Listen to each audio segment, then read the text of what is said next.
For supine gapping, this is the like bread and butter general thoracic manipulation.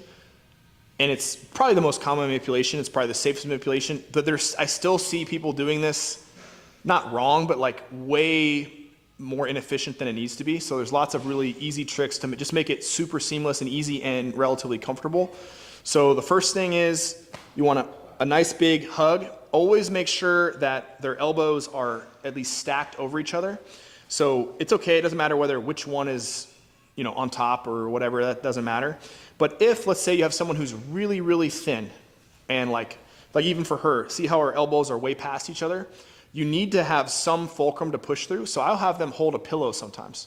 So if they hold it, that increases the width of their body, which means that you can line things up a little better, and it'll be a lot easier for you to localize higher up, on their upper back. So that helps a lot with that. Scoot down just a little bit. So the biggest thing with the manipulation is we always want to be over the top of our fulcrum.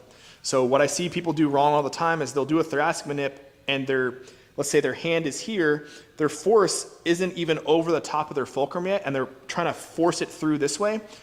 You'll get cavitations like that, but it'll be way more work than it needs to be. Most of the time with doing these manipulations, I don't even have to thrust.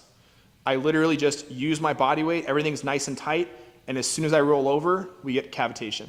It's very, very minimal effort. Now, someone like you, a bigger person, you're gonna have to do that, right? But for the majority of the population, it's a little bit easier. So we wanna be as efficient as we can, no matter what the body type it is. That way we can obviously be more successful with a variety of people. So for this, there's lots of hand position options. You can go completely flat hand.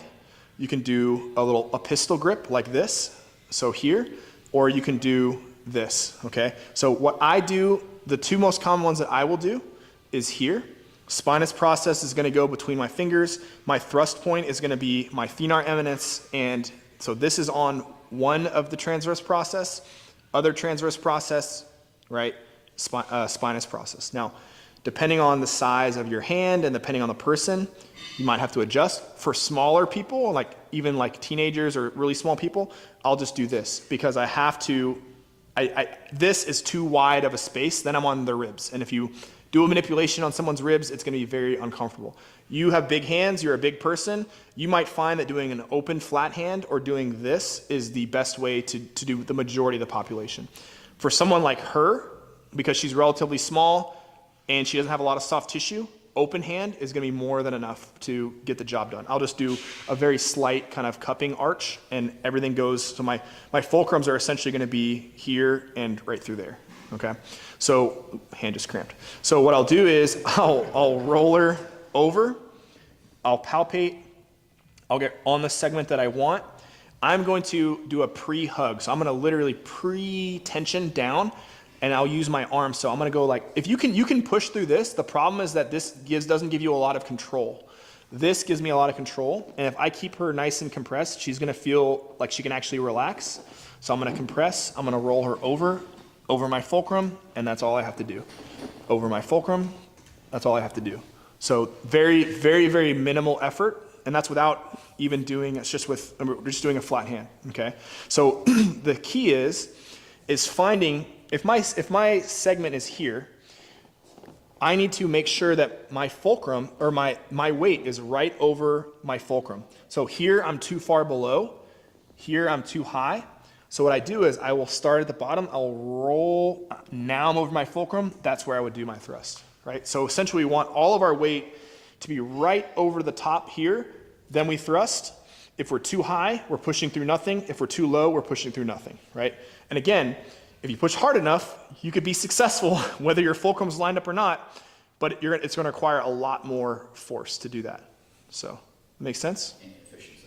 Exactly, which if you're a smaller person and you have to manipulate a bigger person and you're already inefficient, it's gonna be a problem, right? Or for you, the biggest thing is almost like you could probably use your body weight and get manipulations on everybody, and people are gonna be naturally like this. As soon as you work on them, they're gonna be like this because they're gonna be afraid you're gonna break them, right? So that means that all that pre-tension, pre-hugging is gonna be really important, and you'll have really great success just by quickly rolling over. Cool? Any questions about that? The other thing is, let's say we're trying to, especially for lumbar spine, we may want to try to target the lower thoracic spine. So in order to do that, right, we could do a really high log roll, which we'll go over in gapping, but the hardest part is always the TL junction, right, the lower part of the thoracic spine, because it's like, well, we can't really get it with a log roll, but it's hard to get with a thoracic manipulation, so how do we do that? What you might have to do is, so let's say we get our fulcrum here. This is one of those where having that chicken wing is going to help a lot, because I can literally bring her all the way down over the fulcrum by controlling her elbows and squeezing them in.